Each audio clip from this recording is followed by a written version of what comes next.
మనుష్యుల ఆలోచనలు లోకంలో అత్యంత లోతైన లేదా అత్యంత కఠినమైన భావనలు. ఎప్పుడు ఏది జరిగితే ఈ మనసు ఏం ఆలోచిస్తుందో వివరంగా చెప్పడం అసంభవం. ఇవే ఆలోచనలు ఎన్నోసార్లు మన మనసులో అల్పులు అనే భావనల్ని తీసుకొస్తాయి. మనం ఎప్పుడూ ఉన్నత స్థాయిలో ఉన్న వ్యక్తులని చూస్తాం, వాళ్ళ జీవితాలని విశ్లేషిస్తూ ఉంటాం. ఆ తరువాత మనల్ని మనం అల్పులుగా భావిస్తూ ఉంటాం. అతని వద్ద అంత ధనం ఉంది, తన వద్ద ఎంతో బలం ఉంది, కానీ నా వద్ద ఏమీ లేదు, నేను చాలా అధముణ్ణి అని, లోకం దృష్టిలో నేను చాలా అల్పుణ్ణి అని ఇలా అనుకుంటూ ఉంటారు కదా. కానీ అది నిజం కాదు. మీ దగ్గర కూడా కావలసినది నిజం కాదు. మీ దగ్గర కూడా కావలసినన్నున్నాయి. వెనక్కి తిరిగి చూడండి. ఆకలితో ఉన్న వ్యక్తికి కేవలం ఒక అన్నం ముద్ద దొరికినా ఇతరుల దృష్టిలో అది కేవలం అన్నదానం మాత్రమే కావచ్చు, కానీ తన దృష్టిలో అది ఒక పూట భోజనం అవుతుంది. అందుకే మనసులో అల్పులం అనే భావన ఎప్పుడు కలిగినా మీ వాళ్ల వైపు చూడండి, వాళ్ళని గమనించండి.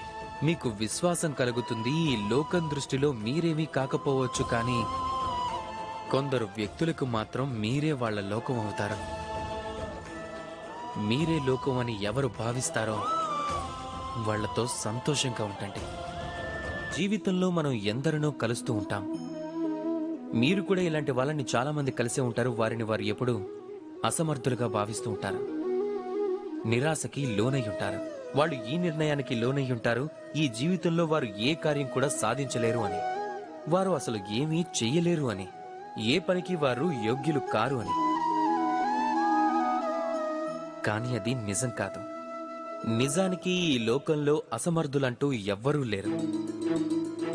అలాంటి అక్షరమూ లేదు, మంత్రోచ్చారణకి అర్హత లేనిది. అలాంటి ఏ మూలిక కూడా లేదు, ఔషధంగా మారలేనిది. అలాంటి విషం ఏదీ లేదు, సమయానుగుణంగా అమృతంగా మారలేనిది. ఈ ప్రకారంగానే ఏ వ్యక్తి కూడా అసమర్థుడిగా ఉండలేడు. తనని అప్రయోజకుడుగా మార్చేది తన ఆలోచనే.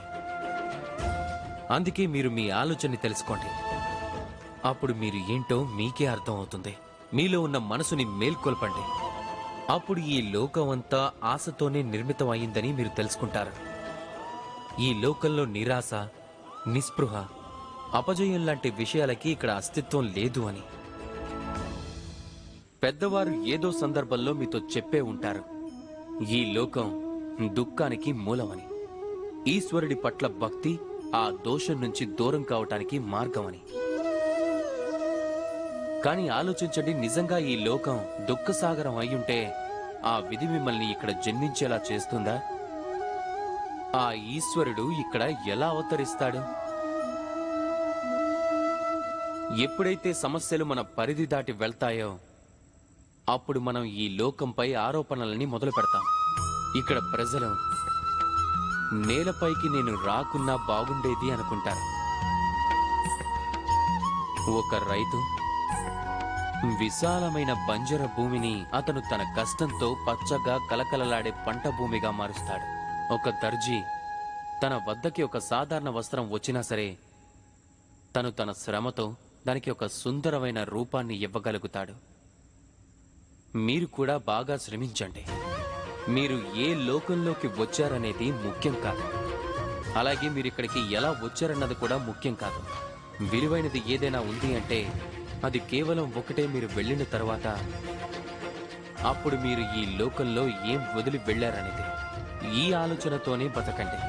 ఒకరి దృష్టిలో నరకంలో ఉన్న దేన్నైనా మీరు ఒక స్వర్గంలా మార్చి వెళ్లారు అంటే అప్పుడు మీ జీవితం అలాగే మీ లోకం రెండూ ధన్యమైపోతాయి. రాధాకృష్ణ.